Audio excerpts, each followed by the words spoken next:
लेकिन हमारा हाल ये है, हम सब पर तो भरोसा करते हैं, रब पर भरोसा नहीं करते। हमारा हाल ये है कि अगर डॉक्टर हमसे कहते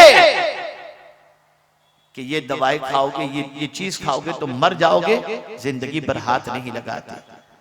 अगर हमें डॉक्टर कहते रोजाना इतना चलना पड़ेगा वरना शुगर तुम्हारी हाई हो जाएगी और तुम्हारा पैर काटना पड़ेगा, या आंखों की रोशनी चली जाएगी, हम डॉक्टर की बात मान लेते हैं। हैरत की बात है, जिसका कलेमा पढ़ते हैं, जिसको माबूद मानते हैं, उसकी बात मानने को तैयार नहीं, उसका इरशाद सुनने को, उसके इरशाद पर अमल करने को तैयार नहीं। ऐ रसूल आज़म सल्लल्लाहु अलैहि वसल्लम के दीवानों, अल्लाह पर कामिल भरोसा रखो। और बड़ी प्यारी बात किसी ने कही है, रास्ता एक ही था, फिरौन भी गुजरा, मूसा भी गुजरे। रास्ता एक ही था, फिरौन भी गुजरा, मूसा भी गुजरे। फिरौन डूब गया, मूसा निकल गए। वजह क्या थी? तो फिरौन को रास्ते पर भरोसा था, मूसा को खुदा पर भरोसा था। ऐ रसूल आज़म सल्लल्लाहु अलैहि वसल्लम के दीवानों, मेरा रब तुम्हारी हर जगह मदद करने को तैयार है।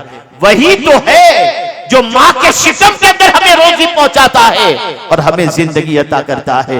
ऐ रसूल आज़म सल्लल्लाहु अलैहि वसल्लम के दीवानों, उससे अपने ताल्लुक को मजबूत करो, उससे अपने रिश्ते को मजबूत करो।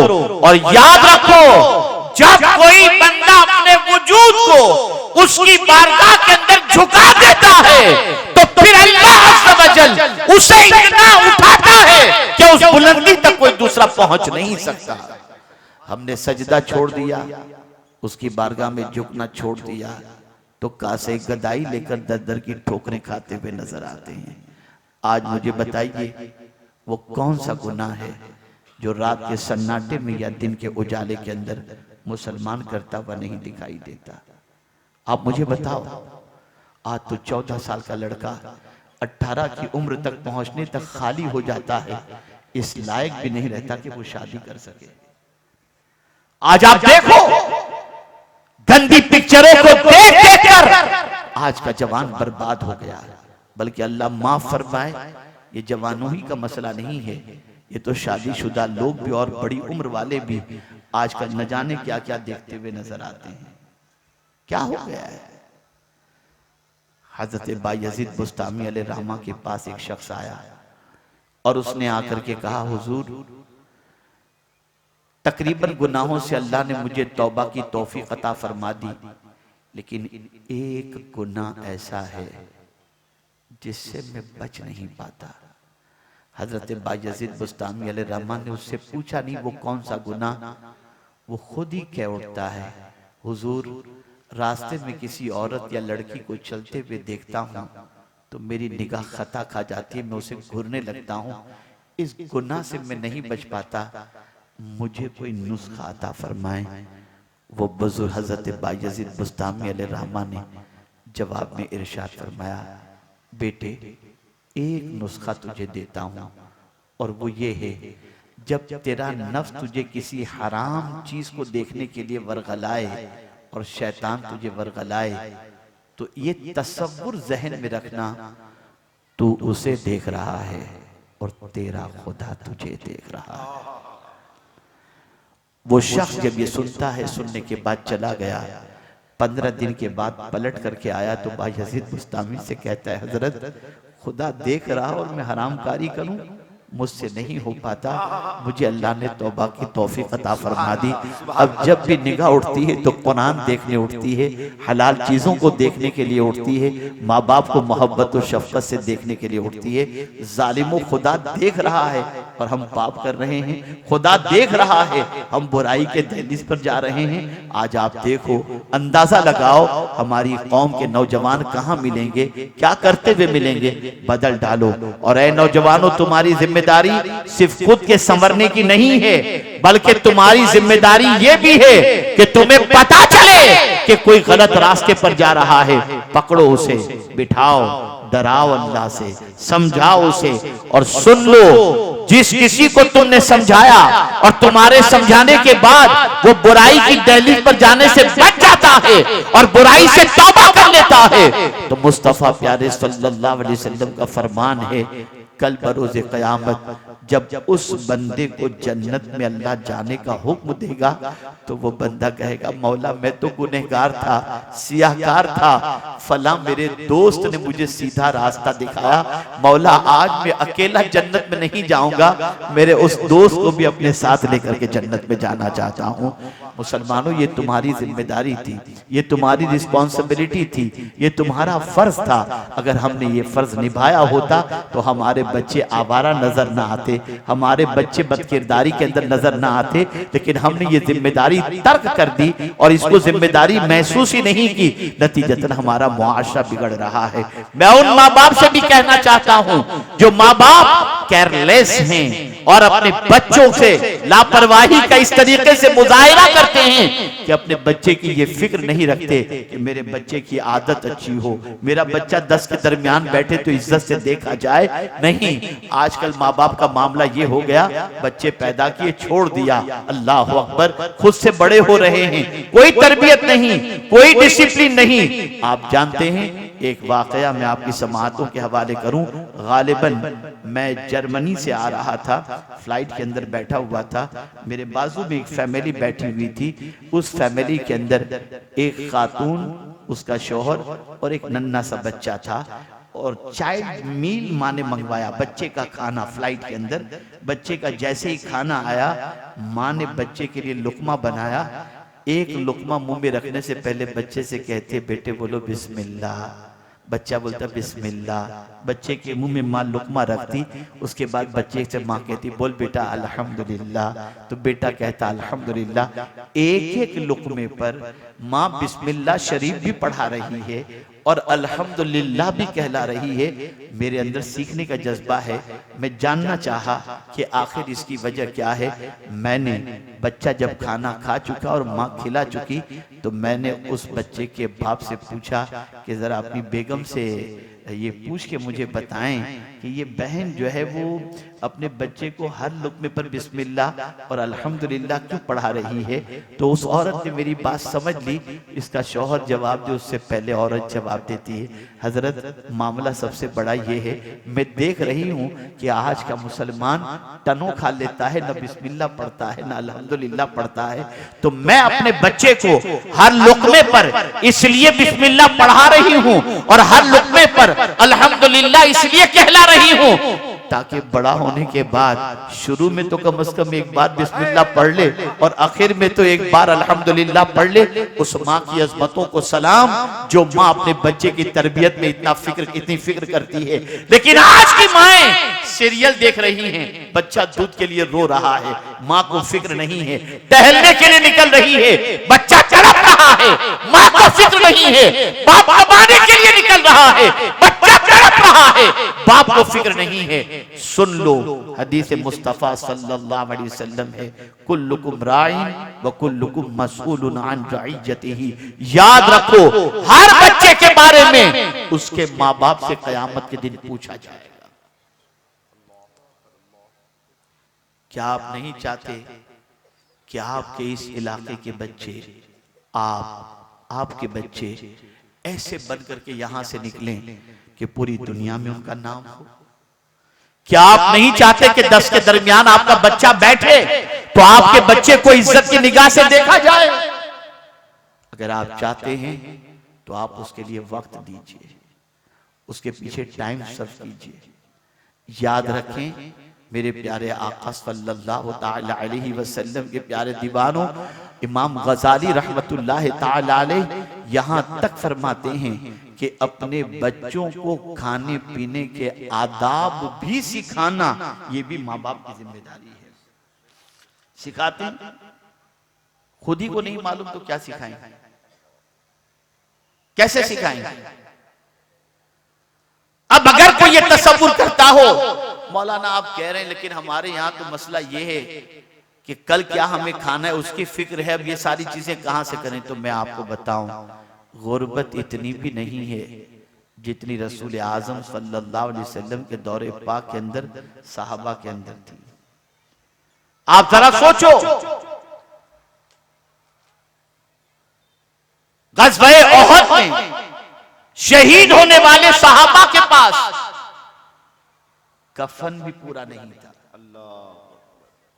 आप जानते हैं कि आज सैयदुश शुहदा सैयदना अमीर हमजा रदियल्लाहु ताला अन्हु, हजरत मुसाब इब्ने उमैर, हजरत अब्दुल्लाह इब्ने जहश रदियल्लाहु ताला अन्हुम का जहां मज़ार अक़दस मौजूद है, उनकी तदफीन के लिए क्या चीज थी?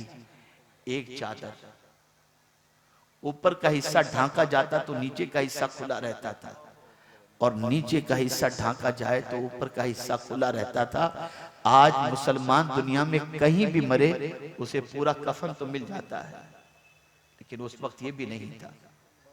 लेकिन आप जानते हैं आकाए करीम सल्लल्लाहु अलैहि वसल्लम के वो सहाबा जो गुर्बत की इतनी चक्की में पीसे जा रहे थे, लेकिन बावजूद ईमान का वो पहाड़ थे कि दुनिया उनके नाम से कल भी लरसती थी और आज भी लरसती हुई नजर आती है।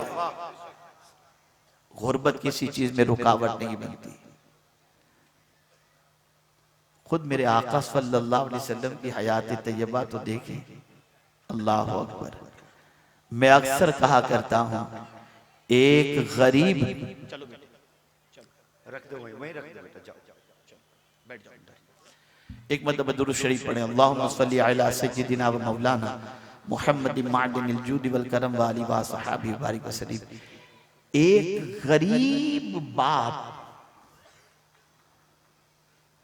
अपनी बेटी को बियाह कर घर से रुखसत करना चाहे और वो ये सोचे कि मैं नबी की सुन्नत पर अमल करते हुए अपनी बेटी को रुखसत करूं, खुदा की कसम दुनिया में आज ऐसा कोई भी इंसान नहीं मिलेगा जो नबी की सुन्नत के मुताबिक अपनी बेटी को विदा न कर सकता हो। वो रसूल रहमत सल्लल्लाहु अलैहि वसल्लम जिनकी लख्ते जिगर खातून जन्नत, कौन रसूल आजम? मालिके कौनैन, गो पास कुछ रखते नहीं, दो जहां की नेमतें हैं उनके खाली हाथ में। जन्नत उनकी, जन्नत की नेमतें उनकी। वो अगर चाहें तो अपनी बेटी के लिए हूर को जमीन पर खिदमत के लिए उतार कर पेश कर सकते हैं, लेकिन बेटी आती है हाथ में छाले पड़े हुए हैं। सरकार, घर का काम करते करते थक जाती हूं, ये देखिए ना मेरे हाथ, कोई कनीज मुझे दे दें ताकि मेरा हाथ बटाए और खिदमत में मेरा साथ दे। कुर्बान जाइए, मेरे आका को अपना गरीब उम्मती याद आ गया कि कल मेरा गरीब उम्मती अगर उसकी बेटी भी उसके पास आएगी और आकर के कहेगी अब्बा जान मुझे कोई काम वाली दे दीजिए, मैं घर का काम करते करते थक जाती हूं, अगर आज मैंने मेरी बेटी को कनीज दे दी तो मेरे उम्मती को भी अपनी बेटी को मेरी सुन्नत पर अमल करते हुए कोई काम वाली देनी पड़ेगी। लेकिन अगर मेरे उम्मती के पास ये नहीं हुआ तो क्या होगा? तो क्यों न मेरी बेटी को मैं ऐसी चीज दे दूं कि मेरा गरीब उम्मती भी अपनी बेटी को दे सकता हो। फौरन खातून जन्नत से फरमाया, बेटी अगर तुम काम करते करते थक जाती हो ना तो सुनो, 33 बार सुबहान अल्लाह पढ़ लो, 33 बार अल्हम्दुलिल्लाह पढ़ लो और 34 बार अल्लाहु अकबर पढ़ लो, तुम्हें थकान नहीं लगेगी। आप मुझे बताइए, एक गरीब बाप अपनी बेटी को देना चाहे तो ये देकर रसूल आजम की सुन्नत पर अमल कर सकता है। हम क्यों हुजूर की जिंदगी को भूल गए? हम आकाए करीम सल्लल्लाहु अलैहि वसल्लम की हयात तैयबा को क्यों पसे पुष्ट हमने डाल दिया और हमने अपनी जिंदगी को ताजुशात के अंदर कैसे गिरफ्तार कर दिया? बदलो अपनी सोच को। मैं आपसे काफी उम्मीदें वाबस्ता रखता हूं, मुझे काफी तवक्कुआत आपसे हैं और अब तो अल्हम्दुलिल्लाह यहां पर एक ऐसा इदारा भी कायम हो चुका है जिस इदारे के अंदर तालीमी मेयार इतना बुलंद है कि मुस्तकबिल बड़ा ताबनाक नजर आता है। मौलाना अजहर साहब जो है माशाअल्लाह, जो हमारे दिल मोहम्मद भाई के भतीजे हैं, जो इदारा उन्होंने कायम किया है, तालीमी मेयार बहुत स्ट्रॉन्ग है। अल्लाह अज़्ज़ व जल उन्हें कामयाबी से हमकनार फरमाए और उनके मुस्तकबिल को ताबनाक बनाए। बच्चों पढ़ो, छोड़ दो गुनाह से अपने ताल्लुक को, छोड़ दो गुनाह से रिश्ते को, छोड़ दो अपने आप की जिंदगी को बर्बादी के रास्ते पर ले जाने के लिए। आप जानते हैं, एक 6 साल का नन्हा सा बच्चा अपनी माँ को जब देखता है कि वो चूल्हा जला रही है, तो माँ को ये काम करते देखकर उसकी आंखों से आंसू आ जाते हैं, रोने लगता है, गिरियोजारी में इतना गिरफ्तार हो जाता है जिसकी कोई इंतहा नहीं, बिलक बिलक करके वो रो रहा है। माँ ने पूछा, बेटे क्या गलती हो गई कि तू रो रहा है? तेरी उम्र तो अभी बहुत छोटी है, 6 साल का बच्चा और तू इतना रो रहा है। माँ, आज मैंने तुझे देखा कि चूल्हा जलाने के लिए बड़ी लकड़ियों को तूने पहले आग में नहीं डाला, पहले तूने छोटी छोटी लकड़ियों को डाला। अगर कयामत में अल्लाह जहन्नम की आग को जलाने के लिए अगर मुझ जैसे छोटे बच्चे को पहले डालेगा तो क्या होगा? इस तसव्वुर ने मुझे बेचैन कर दिया है। ये छोटे से बच्चे थे, ये नन्हे से बच्चे थे। अभी कल ही मैंने अपनी गुफ्तगू में एक बात बताई। हजरत बायजीद बुस्तामी रहमतुल्लाह ताला अलैह वालिद बचपन में इंतकाल कर गए, 6 साल की उम्र है। माँ को किसी ने बताया कि फलां मदरसे में मौलाना बहुत अच्छे हैं, बुजुर्ग सिफत हैं, अपने बच्चे को वहां दाखिला दिला दो, तुम्हारा बच्चा कुछ बन जाएगा। माँ हाथ पकड़ती है, बच्चे को लेकर जाती है। बुजुर्ग अर्ज करती है कि इनके वालिद का इंतकाल हो गया है और मैं इसे लेकर आपकी खिदमत में इसलिए हाजिर हुई हूँ कि आपका बड़ा नाम मैंने सुना है, मैं बस ये चाहती हूँ कि मेरा बच्चा वली बन जाए। क्या तमन्ना थी माँ की। आज की माएं अपने बच्चों को डांसर बनाना चाहती है। वो माँ कितनी अज़मत वाली जो अपने बच्चे को वली बनाना चाहती है। माँ ने ये कहा और कहा, मेरे बेटे को घर मत भेजिएगा हुजूर, घर आएगा तो इसका घर में दिल लग जाएगा, तालीम का नुकसान होगा, इसे हुजूर आपके पास रखिए। बच्चा रहने लगा। बायजीद बुस्तामी 6 साल की उम्र में पढ़ने के लिए गए, रुक गए। वक्त गुजरता गया, माँ की याद तड़पाने लगी। नन्हे से बच्चे की उम्र होती, नन्हे से बच्चे को माँ की याद नहीं आएगी तो किसकी याद आएगी? रात के सन्नाटे में रो रो कर अपनी रात गुजारने वाला ये बच्चा 6 महीने का अरसा गुजर जाता है। परेशान होता है कि 6 महीने हो गए मैंने अपनी माँ का चेहरा नहीं देखा। रोते हुए अपने उस्ताद के पास बायजीद पहुंचते हैं और अर्ज करते हैं, हुजूर मुझे एक दिन की सिर्फ इजाजत दीजिए, मैं जाऊंगा, एक रात माँ के साथ गुजार कर मैं वापस आ जाऊंगा, मुझे एक दिन की इजाजत दीजिए। आंखों में आंसू देकर उस्ताद का दिल मोम हो गया। इरशाद फरमाया, जाओ बेटे मैं इजाजत देता हूँ, लेकिन एक दिन से ज्यादा मत रुकना। बच्चे ने कहा ठीक है। बायजीद घर पर गए, दरवाजे पे दस्तक दी, माँ माँ करके आवाज दे रहे हैं, अंदर से कोई जवाब नहीं आ रहा है। पहली बार आवाज दी, अंदर से कोई जवाब नहीं आया। दूसरी बार आवाज दी, कोई जवाब नहीं आया। तीसरी बार जरा बुलंद आवाज से कहा, माँ। अंदर से आवाज आई, कौन? बायजीद ने कहा कि तुम्हारा बेटा बायजीद। इतना सुनना था कि माँ ने अंदर से कहा, मेरा बायजीद अभी नहीं आ सकता, मेरा बायजीद उस वक्त आएगा जब वो वली बन चुका। जब माँ ने ये कहा और दरवाजा नहीं खोला, बायजीद रोते हुए वापस मदरसे चले गए। 16 साल तक अपनी माँ के पास नहीं आए और उन्होंने मदरसे में इल्म हासिल किया। 16 साल के बाद एक रात हजरत बायजीद बुस्तामी के उस्ताद गिरामी को, अल्लाह अकबर, रसूल रहमत सल्लल्लाहु अलैहि वसल्लम ख्वाब में तशरीफ लाए। इरशाद फरमाया, सुनो तुम्हारे पास ये नौजवान जो पढ़ रहा है ना बायजीद, मुबारकबाद उसे पेश करो, हमने उसे विलायत कुबरा का ताज अता कर दिया है। अल्लाह अकबर। उस्ताद ने बच्चे को बुलाया, सीने से लगाया और फरमाया, तुम मुकम्मल हो चुके, अब तुम जा सकते हो। पलटकर घर पे गए। 16 साल के बाद माँ के पास जा रहे हैं, दरवाजे पे दस्तक दी। पहली ही बार दरवाजे पे दस्तक देते ही माँ ने अंदर से पूछा, कौन? कहा तेरा बायजीद। दरवाजा खोला, बेटे को देखा, मूंछें निकल आई थी, जवां साल खड़ा था। माँ ने सीने से लगाया और कहा, बेटे मुझे खुशी है कि तुमने अपनी मंजिल पा ली और जिस मकाम पर मैं तुझे देखना चाहती थी उस मकाम पर तुम पहुंच गए। उसके बाद माँ ने दुआ के लिए हाथ उठाए और कहा, मेरे परवरदिगार, मेरी तूने एक तमन्ना तो पूरी फरमा दी कि मेरे बेटे को तूने विलायत कुबरा के मकाम पर फाइज फरमा दिया। बस अब मेरी कोई और तमन्ना नहीं, बस एक ही तमन्ना है, तेरी बारगाह में ईमान के साथ आ जाऊं। ये कहते ही रूह परवास कर जाती है और उनकी माँ इस दुनिया से कुछ कर जाती। वो माएँ थी जिनको अपने बच्चे की तरबियत की इतनी फिक्र थी। नादानो, तुम्हारा बच्चा गलियों के अंदर गुल्ली डंडे खेल रहा हो, तुम्हें इसकी फिक्र नहीं होती। नंगा नाच कर रहा हो, तुम्हें इसकी फिक्र नहीं होती। डांस कर रहा हो, तुम्हें इसकी फिक्र नहीं होती। तुम कब अपने बच्चों के बारे में फिक्रमंद होगे? बदलो अपनी सोच को, बदलो अपने अफकार और नजरियात को। एक अच्छा इंसान बनाओ, एक अच्छा मुसलमान बनाओ, खुद भी परफेक्ट बनो, अपनी औलाद को भी परफेक्ट बनाओ। और दो चीजें अगर तुमने इख्तियार कर ली तो अल्लाह मखलूक के अंदर तुमको मुमताज पोजीशन अता फरमा देगा। और वो दो चीजें ये हैं, ईमान और अमल सालेह। अमल सालेह से मुराद इबादत, मुआमलात और अखलाक। इबादत में भी तुम पंक्चुअल, मुआमलात के अंदर भी तुम पंक्चुअल हो जाओ, और इसी के साथ तुम्हारे अखलाक भी अच्छे हों। एक चीज नहीं कि 5 वक्त की नमाज भी पढ़ो, जैसा कि आज होता है कि बहुत सारे नमाज भी पढ़ते हैं, 5 वक्त की नमाज पढ़े और रात को जाकर के गाने देख रहे हैं, गजलें देख रहे हैं, पिक्चर देख रहे हैं। हज करके आए, कोई जिंदगी में फर्क नजर नहीं आता। तो ऐसा नहीं।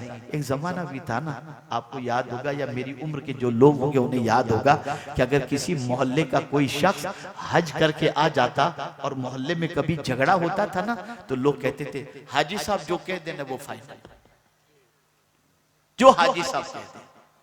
और आज हज के नाम पे पैसे लूटे जा रहे हैं, टूर वाला गायब हो रहा है। जरा देखो क्या हो रहा है, कहां चले गए हैं। हम जब बिगड़ गए तो हमारे हालात बिगड़ गए, हम जब सही थे तो हमारे हालात भी सही थे। हमें संवरने की जरूरत है, हमें सीधे रास्ते का मुसाफिर बनने की जरूरत है, हमें गुनाहों से रिश्ता तोड़ने की जरूरत है। आज इतनी बड़ी तादाद में आप आए हो, अगर नबी से सच्ची मोहब्बत है तो आज एक वादा करके उठो, एक इरादा करके उठो, इंशाअल्लाह एक वक्त की नमाज कभी कज़ा नहीं करोगे, एक वक्त की नमाज भी कभी कज़ा मत करो। मुझे यहाँ एक बात याद आती है, मैं आपको बताऊं, अल्लाह अकबर। मेरे एक दोस्त हैं, उन्होंने मुझसे एक मर्तबा कहा कि हजरत, बचपने से मेरे बाप बाप ने मुझे नमाज का आदी बनाया है, लेकिन मैंने आज से कुछ दिनों पहले जो फज्र की नमाज पढ़ी ना, उस नमाज जैसी लज्जत मुझे जिंदगी में कभी नहीं मिली।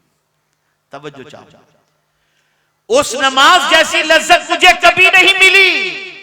मैंने कहा यार ऐसी क्या खुसूसियत है, मुझे भी बताओ।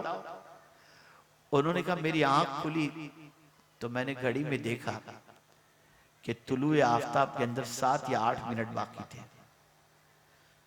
मैंने सोचा यार मैं अभी उठूंगा, इस्तिंजा करूंगा, वुजू करूंगा, इतने में तो वक्त चला जाएगा। चलो यार सो जाता हूँ, नींद कहाँ खराब करता हूँ। अब नमाज यूं भी कज़ा होने वाली है तो नींद अच्छी तरीके से हो जाए। लेकिन एक ख्याल ने मुझे बिस्तर से उठने पर मजबूर किया, और वो ख्याल ये था, अचानक मुझे हुजूर की हदीस याद आ गई कि मेरे आका फरमाते हैं नमाज में मेरी आंखों की ठंडक है। बस मेरे दिल ने कहा अगर मैं उठ के नमाज पढ़ लूंगा ना तो हुजूर की आंखों को ठंडक पहुंचेगी। मैं जल्दी से उठा, जल्दी मैंने वुजू किया और 2 फर्ज ही मैंने अदा कर ली ताकि मेरी नमाज कज़ा न होने पाए। यकीन जाने उस नमाज की लज्जत में आज तक नहीं भूल सका, जिस नमाज के बारे में मेरे जहन में ये तसव्वुर आया कि नमाज हुजूर की आंखों की ठंडक है। आप मुझे बताओ, नमाज कज़ा करते हो, हुजूर की आंखों को ठंडक नहीं पहुंचा रहे हो। अगर तुम हुजूर की आंखों को ठंडक पहुंचाओगे ना तो हुजूर तुम्हारी पूरी जिंदगी को सुकून से भर दिया करेंगे। कितने ताज्जुब की बात है, जो रसूल पूरी रात अपनी उम्मत के लिए रोते रहे, आज उसी रसूल के उम्मती पूरी रात गंदी पिक्चर देखने में खर्च कर क्या कर। सुन्नी दावत इस्लामी का इज्तिमा तफरीह के लिए नहीं होता, सुन्नी दावत इस्लामी का इज्तिमा नामवरी के लिए नहीं होता, सुन्नी दावत इस्लामी का इज्तिमा भीड़ भाड़ इकट्ठा करने के लिए नहीं होता, शोहरत के लिए नहीं होता। सुन्नी दावत इस्लामी का इज्तिमा एक ही मकसद के लिए होता है, जो खुदा से दूर हैं उनको खुदा से करीब कर दो, जो हुजूर से दूर हैं उनको हुजूर से करीब कर दो। हम बस यही चाहते हैं, गुनाह से रिश्ता टूटे और हुजूर से रिश्ता जुड़े। गुनाह से रिश्ता टूटे, खुदा से रिश्ता जुड़ जाए। आज से अपनी जिंदगी को तब्दील करो, आज से अपनी जिंदगी में इनकलाब लाने की कोशिश करो। मैं उम्मीद करता हूं कि इंशाअल्लाह अज़ीम आज के बाद आप अपनी ज़िंदगी के बारे में गौर करेंगे, अपनी ज़िंदगी के बारे में सोचेंगे, सीधे रास्ते के मुसाफिर बनने की कोशिश करेंगे। इरादा तो 15 मिनट से ज़्यादा का कहने का नहीं था, लेकिन आपके ज़ौक़ समाअत ने मुझे बहुत ज़्यादा कहने के लिए जो है वो आमादा किया। मैं आपका मशकूर हूँ कि बड़ी संजीदगी के साथ आपने अभी तक मेरी गुफ्तगू समाअत फरमाई। बस इतना सुन लें, अगर कोई शख्स इशा की नमाज में सुस्ती करता है और फज्र की नमाज में सुस्ती करता है तो हुजूर फरमाते हैं सल्लल्लाहु अलैहि वसल्लम, मुनाफिक पर 2 वक्त की नमाजें भारी हैं, इशा की और फज्र की। और जो शख्स जानबूझ करके एक वक्त की नमाज कज़ा कर दे, अल्लाह उस पर से अपने दस्ते अमान को उठा लेता है।